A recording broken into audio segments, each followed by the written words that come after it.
마태복음 5장 4절인데요. 제가 1절부터 3절까지 읽고 4절은 함께 읽겠습니다.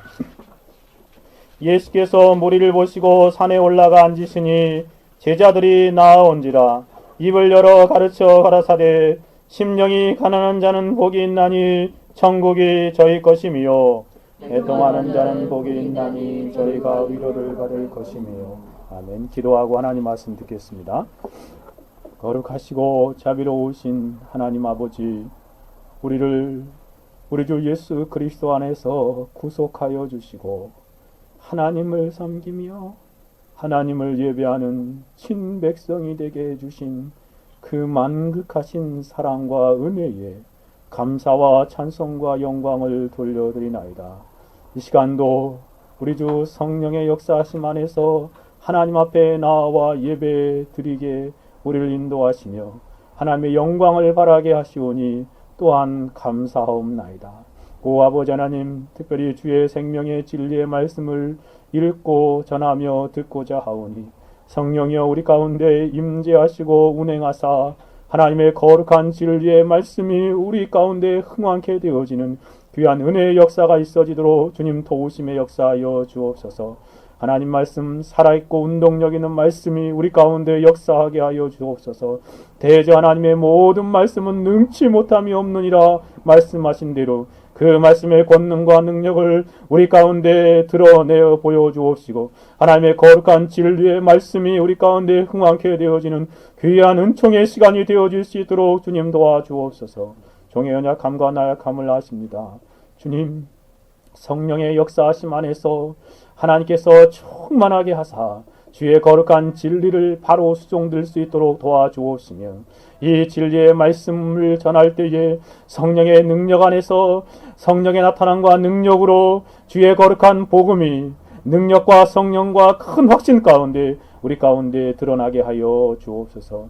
듣는 사랑하는 모든 회중들 가운데 하나님 도와주셔서 하나님의 진리의 말씀 안에서 하나님의 영광을 보게 하시고 하나님을 만나게 하시고 하나님의 음성을 듣게 하시고 하나님의 귀한 은혜 안에서 하나님의 영광 가운데로 나아갈 수 있도록 주여 도와주옵소서. 하나님 갈급한 영혼에게 하나님께서 새로운 놀라운 은혜를 허락하시며 하나님 회복이 필요한 영혼에게 하나님의 놀라운 회복을 이 말씀 가운데 허락하여 주옵시고 하나님 의심을 떨쳐버리고 근심과 걱정을 떨쳐버리게 하시며 하나님의 거룩한 진리의 말씀 앞에서 하나님 그 안에서 성령의 나타남과 능력 안에서 즐거움을 기뻐하며 우리의 영혼이 그 안에서 하나님의 거룩한 영광 가운데에서 믿음에서 믿음으로 자라가는 놀라운 은혜의 역사가 있어지도록 주여 도우시고 역사하시기를 간절히 소원하고 바라오고 나옵나이다.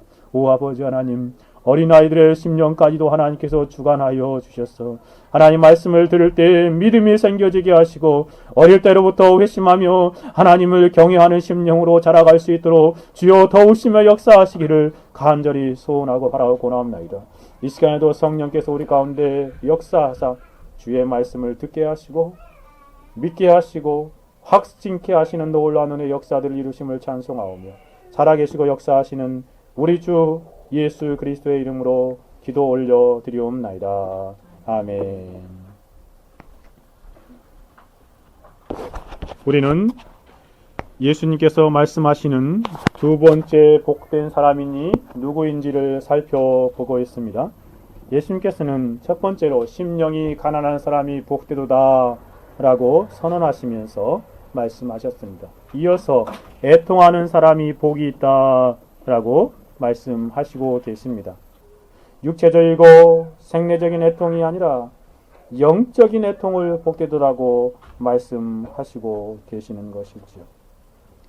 이것은 참된 구원으로 나오는 영혼에 나타나는 애통을 말하는 것입니다. 또 한 가지 살펴본 것이 바로 복된 애통이란 자신의 죄로 인한 생애적인 애통을 복된 애통이라고 말씀하신다고 좀 길게 말씀을 드렸습니다. 즉 죄를 깨닫고 생애적으로 애통을 경험하는 사람, 그 사람이 복되다는 것이지요. 이것은 참된 구원으로 나오게 되는 영혼에 나타나는 복된 애통입니다. 생애 최초로 자신의 죄를 발견하는 영혼이 그 죄를 슬퍼하고 애통하게 되는데 그 애통을 예수님께서 복된 애통이다 라고 말해요. 이것은 구도자들에게 나타나는 애통이요. 이러한 애통이 없이는 참된 구원을 받을 수 없고 참된 성도가 될 수 없습니다. 어느 아이가 세상에 태어나는 순간에 울듯이 영적인 신생, 거듭남의 순간에 이러한 복된 애통이 나타나지는 것이지요. 언젠가 이러한 내용을 설교했는데 교회를 오래 다니던 어떠한 여자 성도분이 자신에게는 이러한 경험이 없는데 어떻게 합니까? 라고 제게 물은 적이 있었습니다. 그분의 말을 들어보니까 전혀 이것을 모른대요. 자신 어릴 때부터 교회를 다녔지만 이 생애적인 애통이 무엇인지 알지 못합니다. 라고 말하였습니다. 죄로 인하여 생애적인 애통이 없습니다. 라고 말하였습니다. 그분은 참 정직한 분인 것 같습니다. 저는 그분에게 이렇게 말씀드렸습니다. 정말로 그러한 죄를 발견하고 죄로 인하여 애통하는 것이 없었다면 아직 거듭나지 못한 사람일 가능성이 큽니다. 아니, 참된 구원을 받지 못한 사람일 것입니다. 라고 단도직입적으로 말씀드렸습니다. 모든 성도들은 누구나 한 번은 그러한 경험이 있기 마련입니다. 그러한 경험이 없다면 교회 안에서 역사와 전통이 빛나는 신앙생활을 했다 하더라도 그 사람은 자연인이요 불신자입니다. 바리새인과 같이 자신이 의인이라고 생각하는 외식자일 것입니다. 그러니 잘 점검하여 보십시오. 자매님, 하나님 앞에 정직하게 그리고 서십시오. 그리고 죄가 무엇인지 참된 구원이 무엇인지 깊이 생각하여 보고 참된 구원을 추구하십시오. 라고 권면했던 기억이 납니다. 안타까운 것은 오늘날 교회 안에 이러한 사람들이 참으로 많이 발견된다는 것입니다. 죄에 대한 인식이 없는데 자신이 교회에 다니는 것으로 성도이겠지, 구원받겠지, 천국에 가겠지 라고 생각하는 사람이 참 많다는 것입니다. 잘못된 가르침으로, 거짓된 사람들의 이상한 가르침으로 인하여 많은 사람이 속고 있는 것이 오늘날의 현실입니다. 우리는 그런 것들에 속지 말아야 합니다. 예수님께서는 분명히 말씀하시지 않습니까? 누가복음 5장 32절에 내가 의인을 부르러 온 것이 아니요 죄인을 불러 회개시키러 왔노라 라고 분명히 말씀하십니다. 자신이 죄인지 알지 못하면 애통도 없고 회개도 없는 것입니다. 우리가 잘 아는 존 버닌이 지은 철로역정에서 한 사람이 영혼이 어떻게 구원으로 나아가게 되는지를 그가 그림처럼 한 사람을 예로 들어서 생생하게 표현해주고 있지 않습니까? 한마디로 말하면 자신의 죄를 발견하고선 애통하기 시작하며 그가 구원으로 나아가기 시작한다는 것입니다. 무거운 짐을 지고 손에는 책 한 권을 들고 있던 그는 이윽고 책을 펴서 읽기 시작하는데 읽어 내려가면서 그는 몸을 떨며 울고 있었습니다.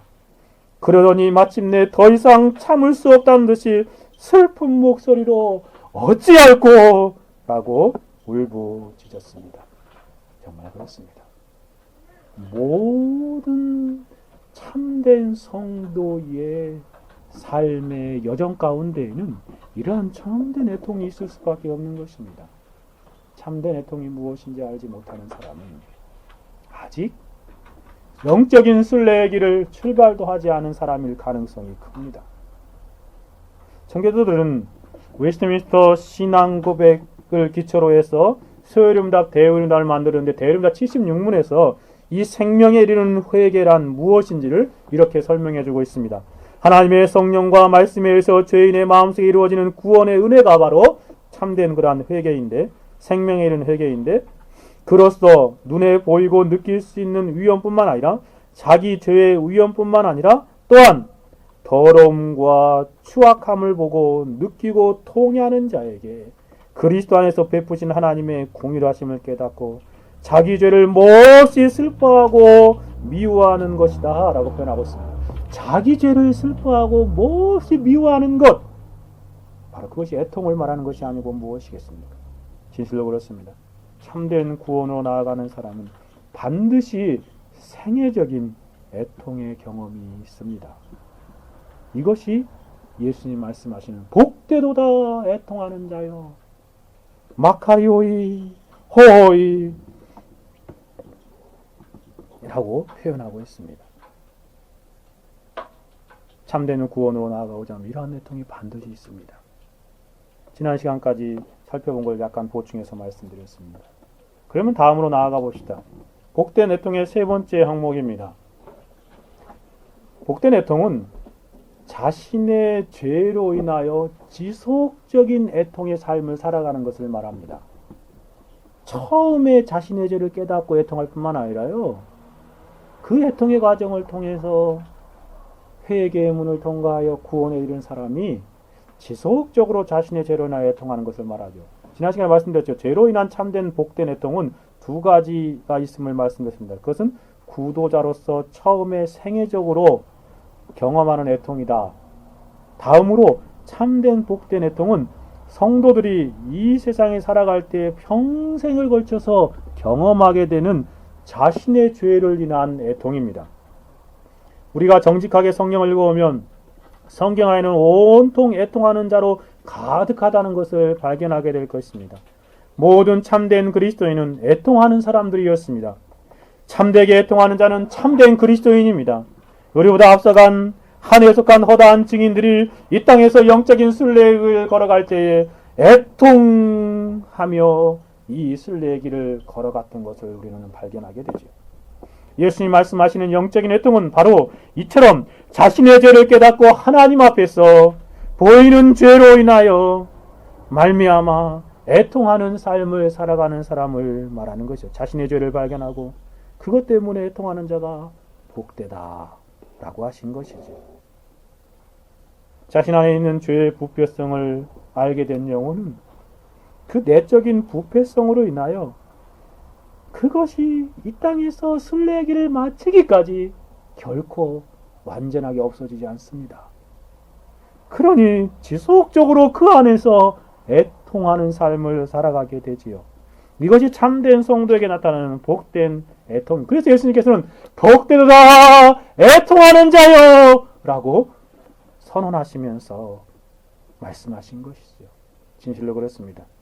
복된 애통은 가룟 유다와 같이 후회하고 자멸하는 그런 것에 이르는 애통이 아니라 동일하게 자신의 죄를 깨닫지만 그 깨달음으로 나타나는 애통의 모습이지만 가룟 유다와 같은 그러한 절망에 이르는 애통이 아니라 참된 회개로 나아가는 애통을 복된 애통이라고 말합니다. 동일한 그러한 죄를 범하고 슬퍼하지만 베드로는 전혀 다른 모습으로 나타나지 않습니까?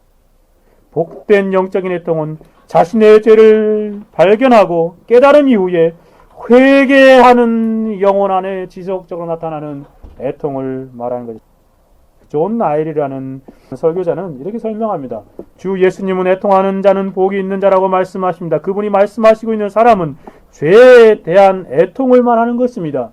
자신들의 흠에 대해 매일 슬퍼하는 사람입니다. 이거 보세요. 한 번 슬퍼하고 마는 게 아니라 매일매일 슬퍼하는 사람, 그 사람이 복된 사람이라는 것이죠. 이 사람들은 지상에서 어느 무엇보다도 더 죄에 대하여 고민합니다. 죄에 대한 생각은 그들을 매일 슬프게 합니다. 그것에 대한 짐은 견딜 수 없는 것입니다. 이러한 사람들이 예수님 말씀하시는 복 있는 사람들입니다. 노이 존스도 이렇게 설명합니다. 참으로 자기와 대면하고 자기 생활을 검토하는 사람이면 자기 죄 때문에 필연적으로 애통하는 사람이 되어집니다. 정말 그렇지 않습니까? 자기 죄를 발견할 때마다 거룩하신 하나님 앞에서 애통하며 희순례의 길을 걸어가는 것이지. 매트엘리도 우리 자신의 죄를 위한 참회의 애통으로 이것은 경건한 슬픔입니다. 하나님께 속한 근심이며 그리스도를 염두에 두고 죄에 대하여 슬퍼하는 것입니다. 라고 설명합니다. 아더 핑크도 동일합니다. 영적인 애통은 죄를 깨닫는 것으로부터 부드러운 양심과 상처받은 마음에서 샘솟아 나는 것입니다. 그것은 하나님의 뜻에 대하여 반역하고 원수되었던 것에 대하여 경건하게 슬퍼하는 것, 바로 그것이 복된 애통입니다. 진실로 그렇습니다.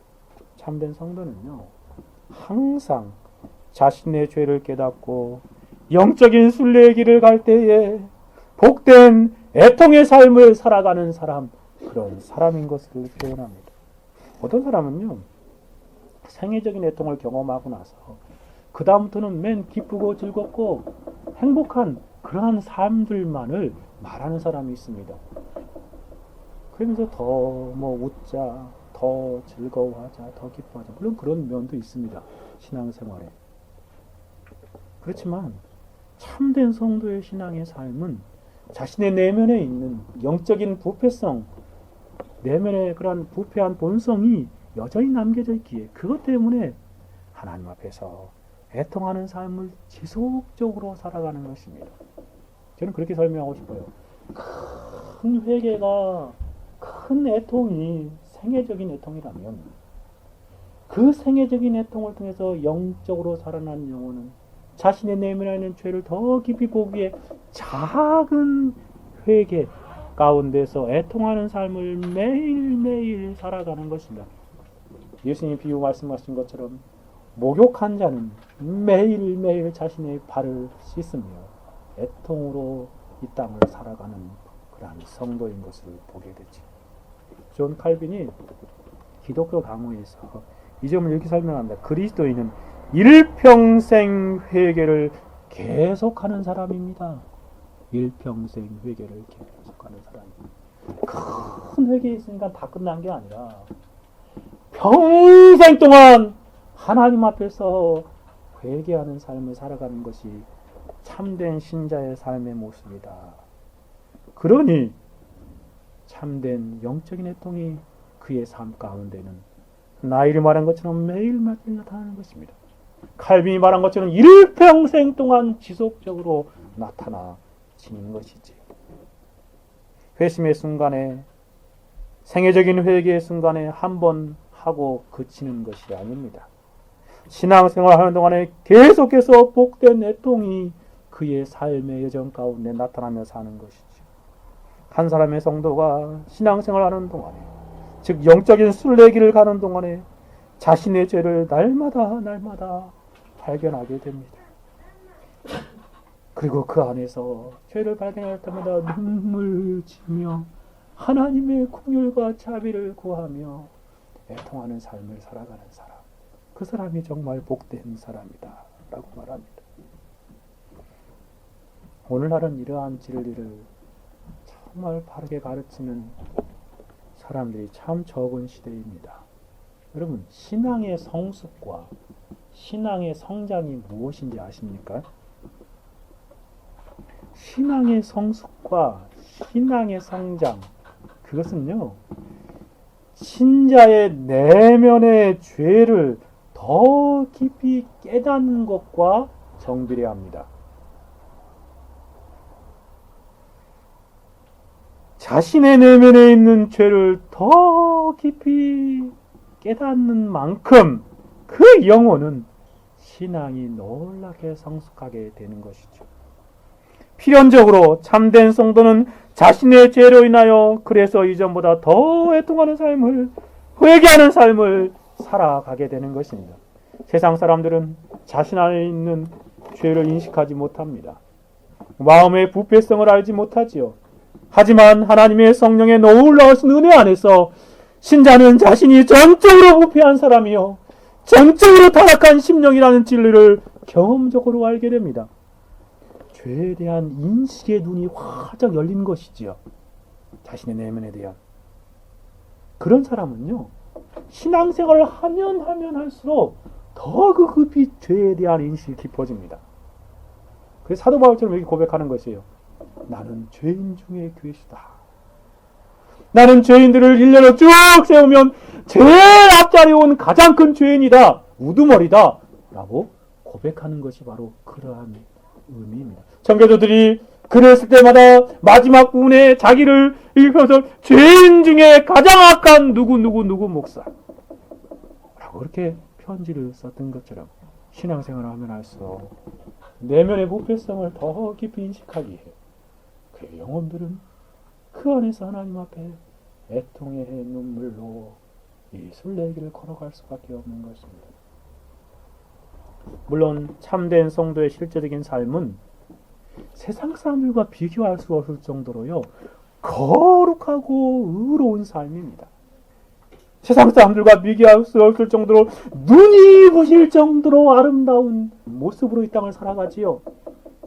그의 삶의 모습에는 빛의 열매가 가득하고 풍성하게 나타납니다. 모든 착함과 의로움과 진실함이 그의 삶의 자체들마다 풍성한 열매로 드러나는 삶을 살아갑니다.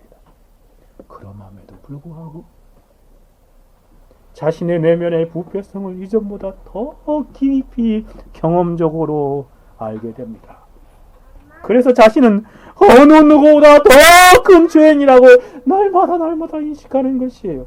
이러한 죄인식의 정도가 어느 정도인지 알아보면 그 사람의 믿음의 성숙의 정도를 알 수 있다는 것입니다. 비유를 한번 들어봅시다. 정오의 태양빛과 같이 밝은 빛이 우리 모여있는 이 방에 쫙 비쳐 들어온다고 생각해 보십시오. 그럼 여기 뭐가 보일까요? 아무것도 안 보이잖아요. 지금요. 아주 미세한 먼지들이 가득한 것이 보일 것입니다.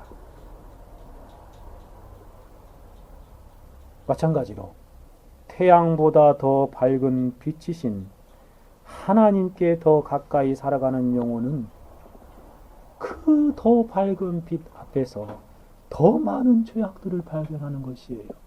그죠?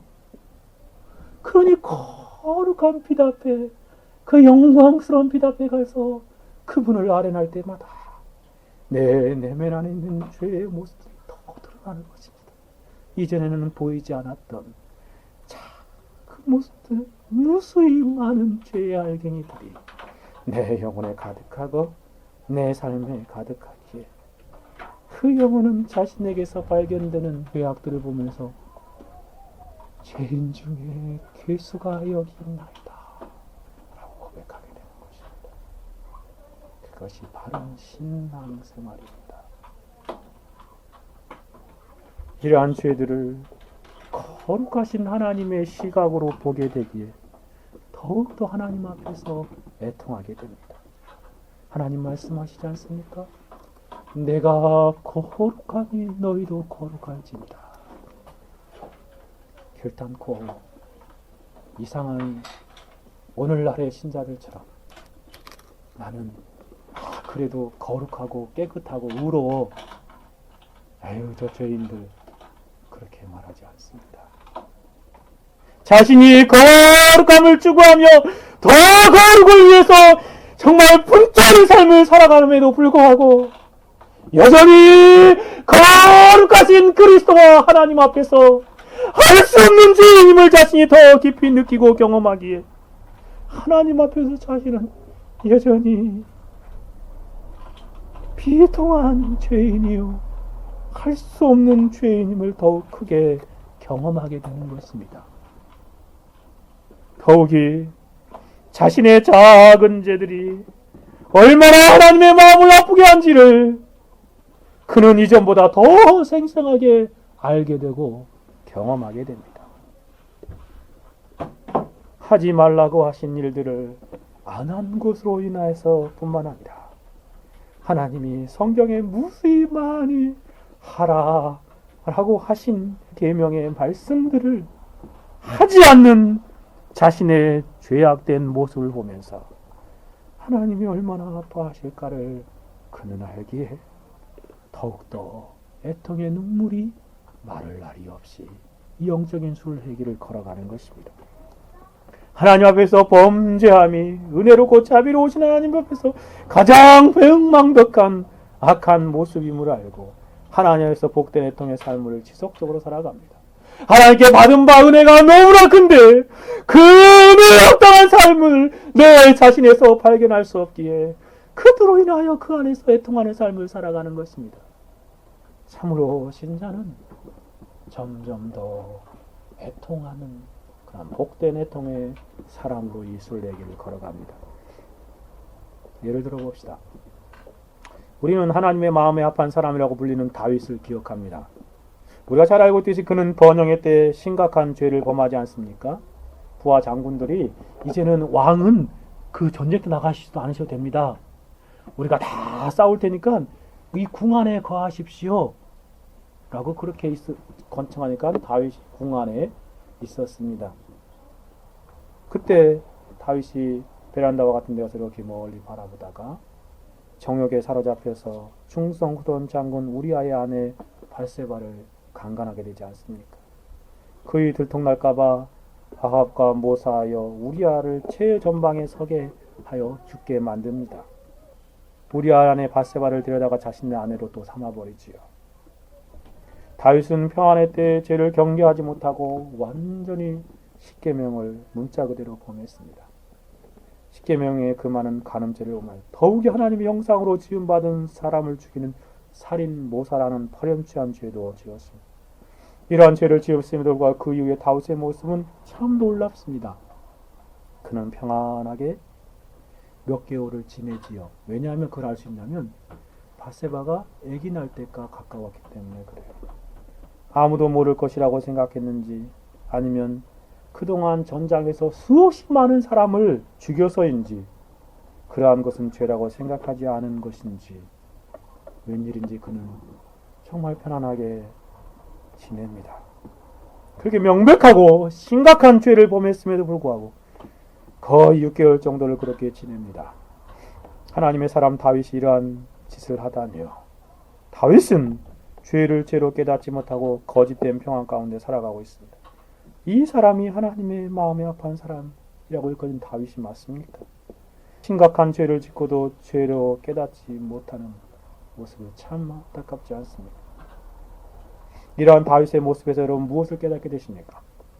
혹시 우리 중에 어떤 분은 나는 그래도 다윗처럼 그러한 파렴치한 죄를 범하지 않았다라고 생각하면서 다윗을 욕한 사람이 있습니까? 그러나 우리는 다윗 모습에서 정죄하는 사람의 모습이 아니라 죄를 깨닫지 못하는 가련한 인생의 모습을 발견해야 합니다. 그는 일시적으로 영적인 눈이 멀어서 죄를 죄로 보지 못하고 죄를 죄로 깨닫지 못함으로 그러한 거짓된 평안과 거짓된 안식 가운데 살아가고 있습니다.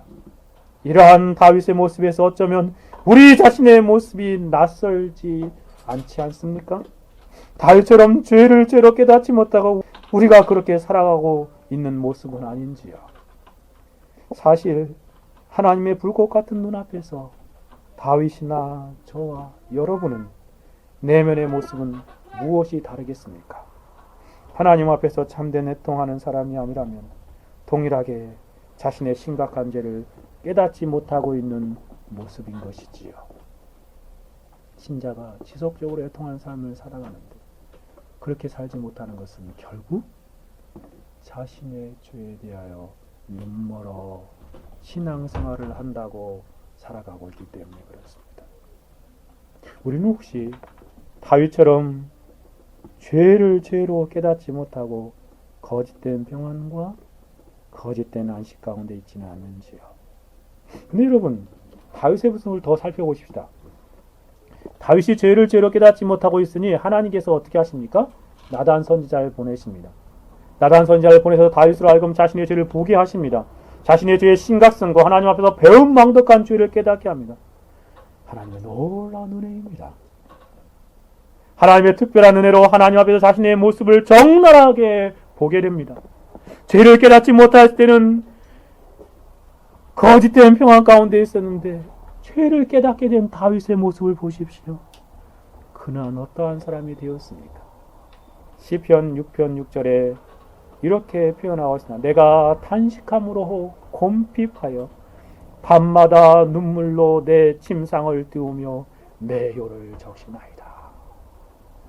죄를 깨달았을 때 좀 과장법을 썼지만 밤마다 눈물을 흘리면서 자신의 그러한 침상, 침대를 눈물에 둥둥둥 뜰 정도로 이렇게 많은 눈물을 흘렸다.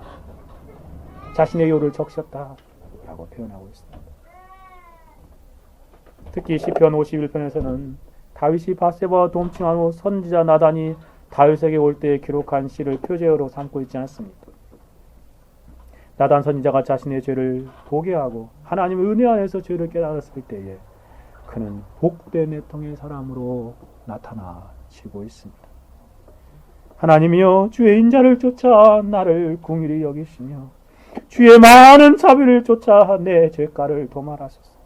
내 죄악을 맑게 씻으시며 나의 죄를 깨끗게 제하소서. 대저 나는 내 죄가를 아오니 내 죄가 항상 내 앞에 있나이다. 내가 주께만 범죄하여 주의 목전에 악을 행하여 싸우니 주께서 말씀하실 때 의로우시다 하고 판단하실 때 순전하시다 하리이다. 주의 얼굴을 내 죄에서 돌이키시고 내 모든 죄악을 도말하사 하나님이여 내 속에 정한 마음을 창조하시고 내 안에 정직한 영을 새롭게 하소서. 참된 성도는 이와 같이 자신의 죄를 깨닫고 복된 애통으로 땅을 살아가는 사람입니다. 참된 성도라고 하더라도 다윗의 경우에서 알 수 있듯이 자신의 내면의 죄를 바로 깨닫지 못하면 이러한 복된 애통의 삶을 발견할 수 없습니다. 그러나 하나님의 은혜 안에서 날마다 죄를 발견할 때마다 매일매일 자신의 내면의 부패성을 인식하고 그 안에서 자신의 죄를 깨달을 때 예수께서 말씀하신 복되로다 애통하는 자여 라는 그러한 신자로서 이 땅을 살아가는 것입니다. 신약에서 한 사람만 더 예를 들어봅시다. 베드로를 보십시오. 베드로는 갈릴리 호숫가에서 생애적인 애통과 회개로 주님의 제자가 되었습니다. 그 이후에 베드로는 주님의 수제자로 3년 반여 동안 예수님을 가장 가까이서 쫓아다녔습니다. 그런데 예수님께서 붙잡혔을 때 어떻게 합니까? 예수님을 모른다고 3번이나 부인하였습니다. 자신의 구차한 목숨을 구하고자 예수님을 모른다고 3번이나 부인하고 마지막에는 저주까지 하지 않습니까? 그런데 그 이후로 그는 그것이 어떠한 죄인 줄 알았습니다. 죄를 깨달았을 때 베드로는 어떻게 합니까? 마태복음 26장 75절에 보니 이에 베드로가 예수의 말씀에 닭 울기 전에 내가 3번 나를 부인하라 하심을 생각나 밖에 나와서 심히 통곡하니라. 심히 통곡하니라. 신자는 자신의 죄를 깨달으며 날마다 그 죄를 발견하며 그 죄로 인하여 애통의 눈물의 골짜기를 순례자로서 걸어가는 사람입니다. 여러분의 모습은 어떻습니까? 이러한 애통이 있습니까? 아침으로 저녁으로 자신의 죄를 발견할 때마다 하나님 앞에서 눈물을 흘리며 그 애통의 삶을 살아가고 있습니까? 아니면 정말 화인맞은 양심과 같이 되어버려서 죄를 뻔뻔하게 지으면서도 애통을 찾아볼 수 없는 메마른 심령이 되어버렸습니까? 참된 신자는 평생의 삶 동안 이렇게 애통의 삶을 살아갑니다. 매일매일 애통하는 삶을 사는 사람이 신자이죠.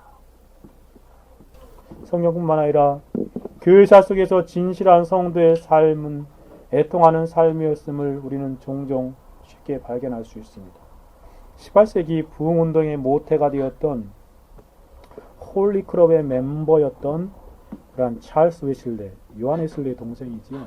그가 지은 찬송시가 있습니다. 찬송가 441장인데요. 여러분 그 홀리클럽 멤버들은 메서디스트라고 해가지고 규칙쟁이들입니다. 그러니까 자신의 삶을요 철저하게 규칙화해서 조금의 죄도 짓지 않으려고 몸부림치는 멤버들이었어요. 하나님 나중에 그 멤버들을 사용하셔서 18세기 위대한 부흥을 일으키지 않습니까?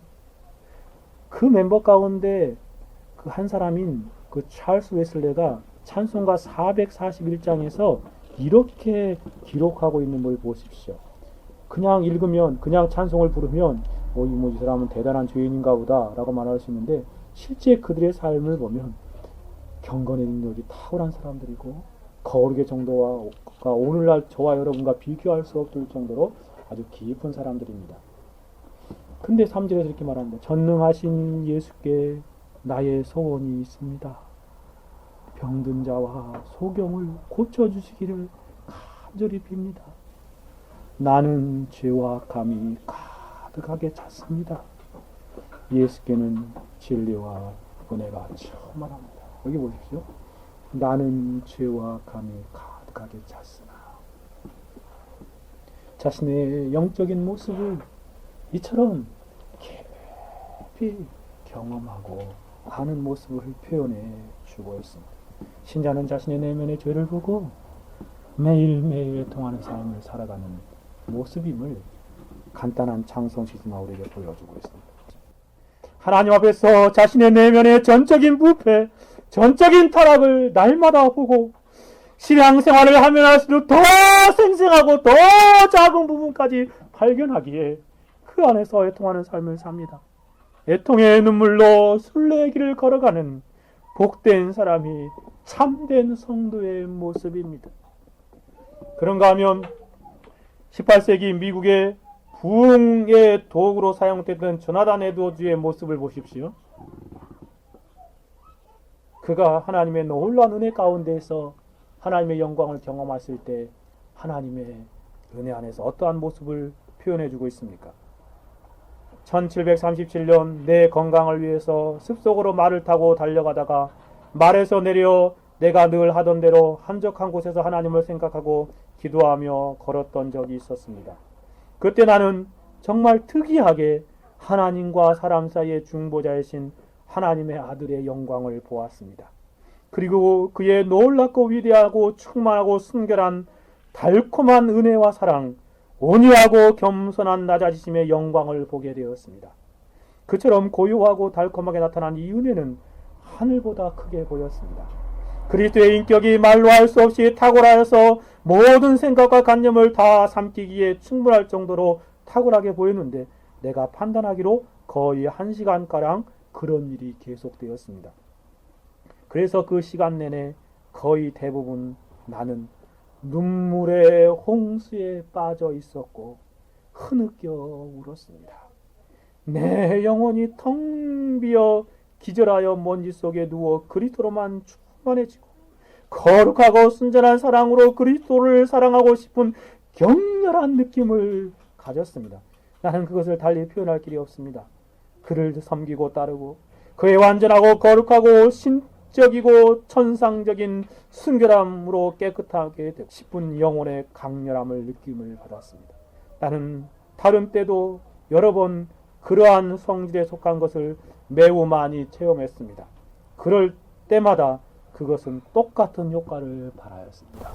여러분 보십시오. 에드워드가 하나님의 말씀 디모데전서 1장 10절 묵상한 거거든요. 그런데 그 가운데 하나님의 영광이 임하니까 그 순결하고 거룩하고 깨끗한 하나님의 영광 앞에서 자신의 모습이 보인 거죠. 그러니 거의 1시간가량 눈물의 홍수에 빠져 흐느껴 울었다 라고 표현하고 있습니다. 정말 신자는 이 땅에서 애통하며 살아가는 사람의 모습입니다. 이 에드워즈는 하나님의 영광을 경험하자 그 안에 눈물이 범벅이 되어서 애통하고 있습니다. 순결하신 아들의 영광 앞에서 자신의 내면의 죄를 더 많이 발견한 것이지요. 그리고 그분처럼 되고 싶은 열망이 간절히 들었습니다. 더 애통하는 모습으로 나타납니다. 이렇게 하나님의 영광을 경험한 애통하는 삶을 살았던 에드워즈가 사역하였던 매사추세츠 주 노스햄턴에서 그 일을 통해서 하나님의 놀라운 부흥이 임하였습니다. 1735년과 1차 부흥, 1742년 2차 부흥이 나타나고 있죠. 1735년에 부흥이 일어났을 때 그 모습을 이렇게 설명하고 있습니다. 이 역사는 금방 그 마을을 영광스럽게 바꿔놓았습니다. 그 부흥이 일어나고서 맞는 봄과 여름이 그 마을을 하나님의 임재로 충만한 것처럼 보였습니다. 그때처럼 사랑이 충만하고 기쁨이 충만하고 그처럼 비통함으로 충만하였습니다. 그러니까 붕임인데 뭐가 충만했다고요? 비통함이 충만하였다. 예통이죠. 거의 모든 집마다 하나님의 임재를 나타낸 주목할 만한 표징이 보였습니다. 가정 식구들마다 자기들에게 찾아온 구원으로 말미암아 기쁨을 누리고 있었습니다.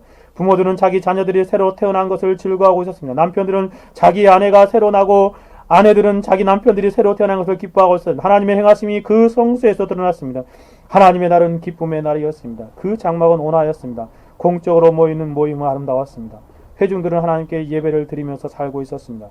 누구나 공적인 예배에 참여한 일에 전력해서 거기에 참석한 회중들은 누구나 젊은 목사에서 입에서 나오는 말을 열심히 들었습니다.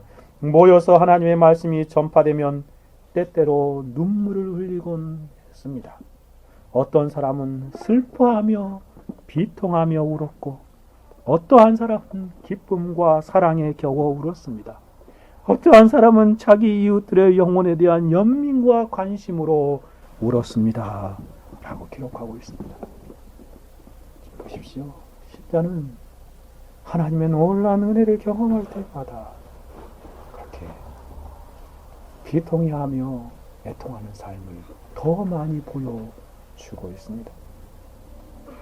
에드워드 시절에 회심을 경험한 한 여인 아비가일 허친스라는 여인은 자신의 그 자매가 자신에게 이러한 질문을 하는데 그가 대답하는 모습을 보십시오. 이렇게 변합니다. 간혹 그녀는 얼굴이 즐거운 웃음을 띠곤 하였습니다. 그리고 한 번은 자기 자매 하나가 왜 그러냐고 물었을 때 이렇게 대답했습니다. 달콤한 감정으로 충만하여 넘치기 때문이야. 하나님 앞에서 자기를 낮추는 것이 얼마나 좋은지, 얼마나 달콤한지. 낮추면 낮출수록 더 좋은 걸 어떻게 하면 좋아? 남은 여생 내 죄 때문에 애통하며 재 속에 앉아 있을 것을 생각만 해도 너무 즐거워. 여러분, 이분이 말하는 말씀 보십시오. 남은 여생 내 죄 때문에 애통하며 재 속에 앉아, 회개하는 표현입니다. 재 속에 앉아있는 걸 생각만 해도 즐거워 라면서 자주 이야기를 하였습니다. 신앙생활 이렇게 생각하는 사람은 오늘날 참 드물지야. 이상한 웃기는 목사님들 나와서 목사님도 막 코미디처럼 막 그렇게 하는 거를 사람들이 좋아하는데 참된 성도는 이 땅에서 이렇게 하나님 주시는 기쁨도 있지만 동시에 죄로 인하여 애통하는 삶, 그것을 즐거워하며 기뻐하며 사는 것입니다. 여러분, 웃기기만 하는 것, 사람들을 웃기며 즐거움으로만 살아가게 만들려고 하는 그런 애쓰는 그런 모습들은요, 정말 조심해야 할 가르침들입니다. 여러분이 사복음서를 주의하여 쭉 읽어보면 예수님이 웃었다는 기록이 있습니까? 일단 있으면 찾아가서 저한테 좀 보여줘 보십시오. 아마 한 번도 발견하기 어려울 것입니다. 그런데 예수님이 우셨다는 표현은 얼마나 있습니까? 예수님은 자주 눈물의 모습을 우리 가운데 보여주고 있지 않습니까? 그죠? 이처럼 교회와 성도들은 하나님 앞에 자신의 죄를 발견하고 죄를 애통하는 삶을 살아갑니다. 하나님의 놀라운 은혜의 역사를 인하여 설교를 들을 때 자신의 죄를 깨닫고 애통하기도 합니다. 홀로 하나님의 말씀을 읽고 묵상하면서 자신의 죄를 발견할 때마다 애통하며 예수를 길을 걸어가는 것입니다. 뿐만 아니라 기도하면서 하나님 앞에 자신의 죄가 민물처럼 밀려오게 애통하는 삶을 나타내기 보이기도 하는 것입니다. 제가 여러 번 말씀드린 바와 같이 스펄전이 서재에서 홀로 앉아서 자신의 죄를 발견, 어떤 죄입니까? 십자가를 생각해도 아무런 감흥이 없는 자신의 모습을 발견하고 홀로 흐느껴 울면서 애통하는 삶을 보여주고 있지 않습니까? 십자가의 감격이 메말라 있는 자신의 영혼의 죄악을 보고서 눈물로 애통하며 간구하는 그런 스펄전의 모습을 우리는 보게 되어 이것이 참된 성도의 모습입니다. 개인적으로 이러한 영적인 애통은 연약하고 부족한 종이 신앙생활을 해온 동안 종종 경험하는 것입니다. 그 중에 아주 가장 생생하게 기억나는 부분이 하나 있습니다. 총신대원 2학년 때 학교에 이렇게 있으면서 저녁 시간에 기도하고 싶더라고요. 그래서 이렇게 그때는 이제 위에 있었으니까 예배실로 이렇게 올라가는데 그냥 올라가서 자리에 앉아서 이제 이렇게 밤에 기도하는데 죄가 막 제 마음에 살아갈 때 나타난 죄의 모습이 막 떠오르더라고요. 그 안에서 하염없이 애통하며 하나님 앞에 울었던 경험이 있습니다. 사랑하는 여러분, 여러분에게는 이러한 애통이 있습니다. 복되도다 애통하는 자여 라고 하시는 주님의 애통이 있습니다. 자신의 죄를 깨닫고 회개에 이르는 애통이 있습니까? 여러분 이러한 애통이 무엇인지를 아십니까? 경험적으로 애통하는 삶을 살고 계십니까? 스포전은 말합니다. 눈물 없이 마른 눈을 가지고 천국에 못 들어갑니다. 진실로 그렇습니다. 천국을 향한 참된 성도의 영적인 순례길은 눈물로 시내를 이루고 눈물로 강을 이루며 눈물로 바다를 이루며 살아가는 것입니다. 여러분은 하나님의 말씀을 읽다가 애통하십니까? 기도하다가 애통하십니까? 설교를 듣다가 예배를 드리다가 이러한 애통을 종종 경험하십니까? 여러분의 영적인 애통은 지금도 생생하게 살아있습니까? 여러분 내면에 남겨진 죄를 발견하고 깨달을 때마다 주님 앞에 참된 성도로서 애통하는 삶을 사시는 예수님 말씀하십니까? 애통하는 자가 복입니다. 저와 여러분 이러한 참된 성도들이 되기를 바랍니다. 다시금 눈물이 회복되기를 바랍니다. 이러한 참된 애통이 우리 청교도 개혁교회 성도들의 삶과 가정에 교회에 가득하게 되기를 바랍니다. 그래서 예수님 말씀하시는 복된 사람으로 우리가 살아갔으면 하는 간절한 소원입니다. 같이 한번 기도합시다. 하나님 앞에 기도합시다. 주님, 복되도다 애통하는 자여 말씀하시는데 이러한 복된 애통을 하나님 잃어버리고 살았다면 다시금 회복시켜 주십시오. 죄에 대한 타협과 관용으로 애통의 눈물을 흘리지 않고 살아가고 있다면 주님 다시금 바른 신앙으로 돌아오게 해주시고 참된 애통으로 복된 신자로 이 땅을 살게 하옵소서. 같이 한번 들은 말씀에 가만 2, 3분 정도 간절하게 기도하겠습니다. 같이 기도합니다.